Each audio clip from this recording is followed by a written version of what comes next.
Voici mes pronostics et ma cote à 10 pour la 33e et avant-dernière journée de Ligue 1 qui aura lieu en multiplex samedi à 20h. Bonjour à tous, j'espère que vous allez bien.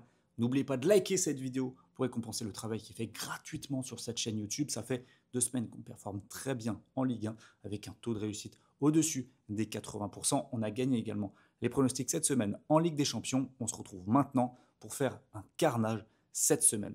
Tous ceux qui sont ici sur cette chaîne YouTube, je veux que vous soyez dans mon groupe Telegram, puisque ce week-end, à l'occasion des matchs énormes et du multiplex qui nous attend, je vais envoyer plusieurs cotes absolument folles qui risquent de bouleverser les bookmakers. Pour rejoindre, c'est très simple. Vous cliquez sur le lien en description et en commentaire épinglé. Vous nous rejoignez dès maintenant. Il y a plus de 59 000 par ailleurs qui vont suivre les tickets. Il faut que tu en fasses partie. On commence avec Strasbourg qui se déplace à Angers. Alors clairement, cette journée de Ligue 1, il va falloir se pencher sur le classement, puisqu'on a des enjeux absolument énormes dans la course à l'Europe et dans la course au maintien.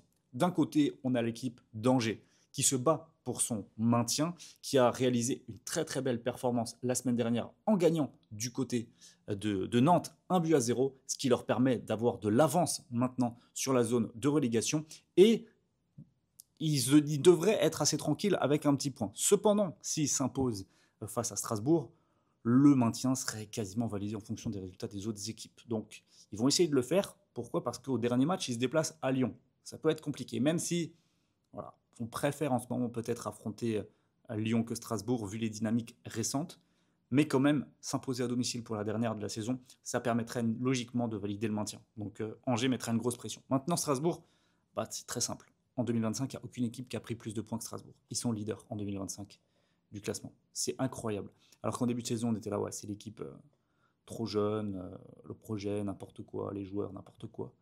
J'ai même vu des pronostics qui disaient que Strasbourg allait être relégable au début de la saison. Et franchement, quand j'ai vu la qualité de jeu déployée notamment le mois de décembre, je me suis dit, et je vous l'ai dit d'ailleurs, je me souviens très bien des premières vidéos en début 2025, je vous ai dit Strasbourg sera la surprise de la deuxième partie de saison. Franchement, j'ai eu le nez creux et j'en suis content de ça. Donc je pense qu'ils vont aller, ils perdront pas. Peut-être qu'il y aura match nul, ils vont peut-être se faire accrocher avec un nul, mais je vais prendre Strasbourg marque et ne perd pas dans la partie, ce sera mon premier pronostic. Ensuite, on part à Auxerre.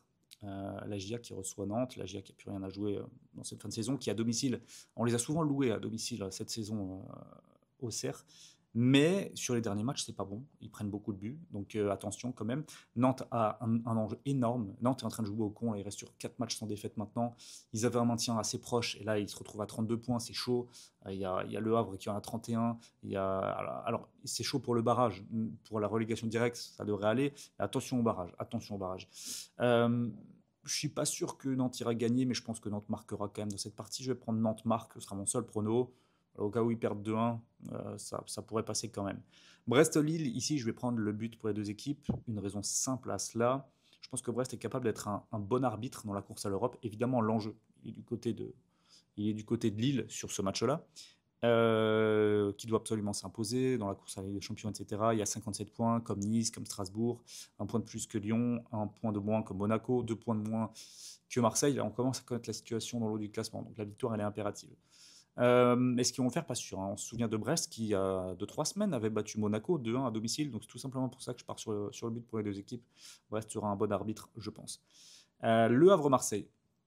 Peut-être le match le plus facile ce week-end parce que Le Havre est la pire équipe de Ligue 1 à domicile. C'est catastrophique. Catastrophique.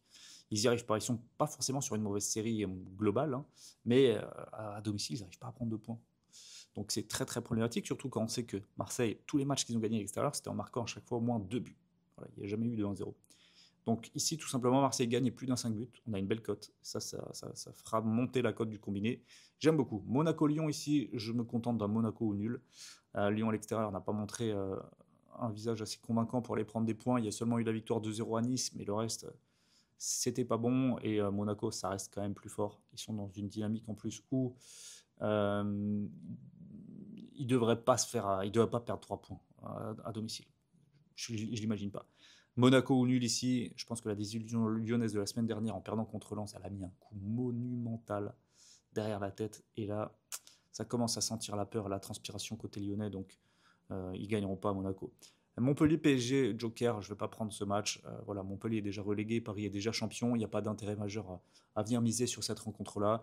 Je l'ai fait la semaine dernière, j'ai misé contre Paris, hein, je dis bien contre Paris, quand il jouait Strasbourg, parce que Strasbourg avait de l'enjeu, mais là, que ce soit Montpellier ou Paris, bon, il n'y a pas d'enjeu.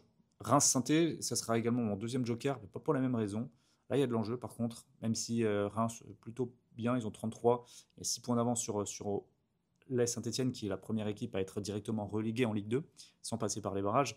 Mais il y a une différence de but largement en faveur de Reims, donc ils sont assez tranquilles sur la fin de la saison.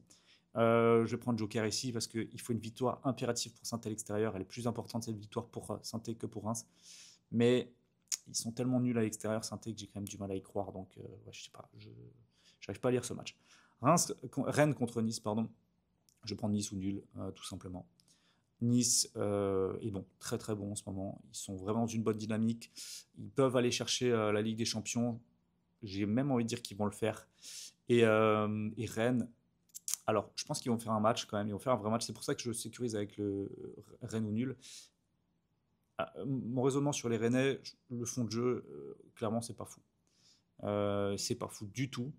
Maintenant, Habib Beye, s'il arrive à remettre les attitudes un petit peu plus professionnelles sur le terrain, que ce qu'on a vu lors des 2 derniers matchs, ça peut le faire. Ça peut le faire et donner quand même par séquence une équipe rennaise qui marquera des buts contre Nice. Mais voilà, il y a un déficit quand même de qualité côté rennais. Donc Nice ou nul, tranquillement. Et on termine avec Toulouse contre Lens, là une belle value. J'ai vu que Lens était coté à 3,15 à l'extérieur, alors que Lens, c'est la troisième meilleure équipe à l'extérieur de Ligue 1, 28 points. C'est très très costaud, Lens. Donc face à une équipe de Toulouse au Stadium qui est pas forte, mais ok, ils ont gagné la semaine dernière, mais euh, pour moi, qu'ils enchaînent 2 victoires à domicile, j'y crois pas. Sur ce qu'on a vu au Stadium de Toulouse cette saison, c'est non. Donc je prends Lens ou nul ici, je trouve que c'est une belle value pour terminer cette vidéo. Si on combine tout ça, il me semble qu'on a une cote à 10, à peu près 10-11. Je mettrai tout sur Telegram, tous les tickets sur Telegram, et j'espère que ça va passer pour cette avant-dernière journée. Moi, je vous dis à très bientôt pour de nouvelles vidéos pronos sur YouTube, et je vous souhaite à toutes et à tous un excellent week-end. Ciao, ciao.